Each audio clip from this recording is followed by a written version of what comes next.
दोस्तों आज हम जूनियर अकाउंटेंट और उससे रिलेटेड जितने भी कंपटीशन एग्ज़ाम हैं उनकी प्रिपरेशन करने जा रहे हैं। बोलो राधे राधे सी राधे राधे।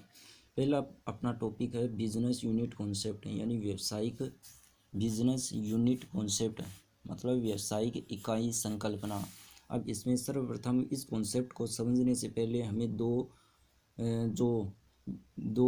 शब्दों का अर्थ समझना ज़रूरी है। एक तो बिजनेस का और एक होता है मर्चेंट, मतलब व्यापार क्या होता है और व्यापारी कौन होता है। तो पहले बहुत हम सीख लेते हैं व्यापारी मतलब मर्चेंट कौन होता है। मर्चेंट यानी एक सिंगल प्रश्न भी हो सकता है या एक टीम भी हो सकता है या ग्रुप ऑफ प्रश्न भी होता है।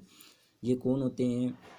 ये हम ही लोग होते हैं जो एक्टिविटी होती है, जो भी क्रियाएं होती है बिजनेस की, उनको हम परफॉर्म करते हैं, उनका निष्पादन करते हैं और यानी प्रॉफिट है वो प्राप्त करते हैं। अब बिजनेस क्या होता है? बिजनेस मतलब sale and purchase of goods या receiving and rendering of services to earn profit. मतलब इसका अर्थ ये होता है कि यानी कोई भी व्यक्ति है, यदि किसी व्यक्ति का बिजनेस है, यदि गुड्स का है, जैसे कि गुड्स का है, एग्जांपल लेते हैं कि यानी जैसे कोई भी व्यक्ति है जिसका यानी फर्नीचर का बिजनेस है, तो यानी फर्नीचर उसके लिए गुड्स हो गया। अब वो गुड्स हो गया, उसको या वो सेल करता है और उसके लिए जो कच्ची लकड़ियाँ होती है वो यानी वही बाय करता है और उनको वो फर्नीचर में कन्वर्ट कर उनको बेचता है और यानी प्रॉफिट अर्न करता है। वैसे ही यदि किसी अब सर्विसेज से रिलेटेड हो गया कि यदि किसी व्यक्ति का बिजनेस है, जैसे कि यानी एग्जांपल लेते हैं यानी फ्लिपकार्ट हो गया। अब ये जो सेवाएं है वो यानी प्रोवाइड करते हैं और उनसे कस्टमर से अपना जो भी कमीशन है और वो यानी ये चार्ज करते हैं, एक इंटरमीडिएटर का काम करते हैं। तो ये सर्विस रिलेटेड बिजनेस हो गया। तो इसलिए बताया गया है यानी sale and purchase of goods and rendering and receiving of services to earn profit. उससे जो भी गुड्स एंड सर्विसेज जो सेल करेंगे या जो सर्विसेज है रिसीव या रेंडरिंग करते हैं, तो उनसे क्या करते हैं वो यानी प्रॉफिट अर्न करते हैं।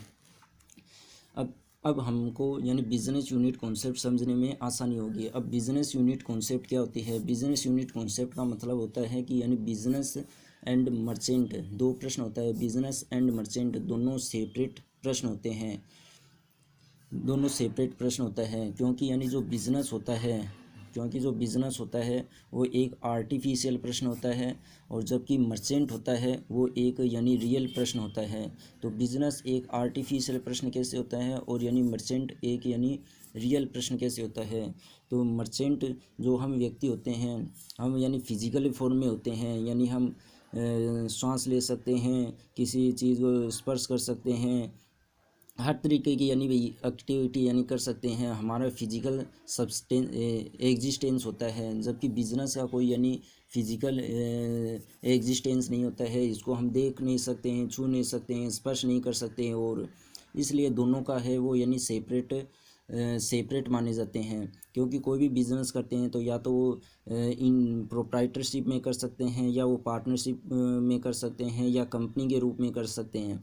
तो इसलिए उनका यानी जो कानून के अंतर्गत जो यानी कंपनी है तो कंपनी एक्ट के अंतर्गत उनका रजिस्ट्रेशन आरओसी के पास करवाना पड़ता है। पार्टनरशिप है तो उनका पार्टनरशिप एक्ट के अंतर्गत रजिस्ट्रेशन करवाना पड़ता है।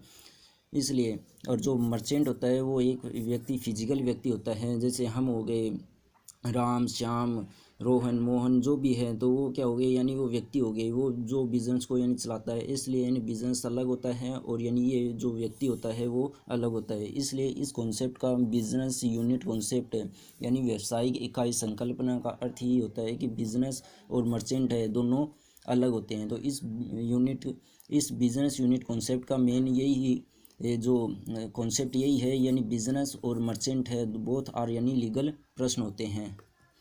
Thank you.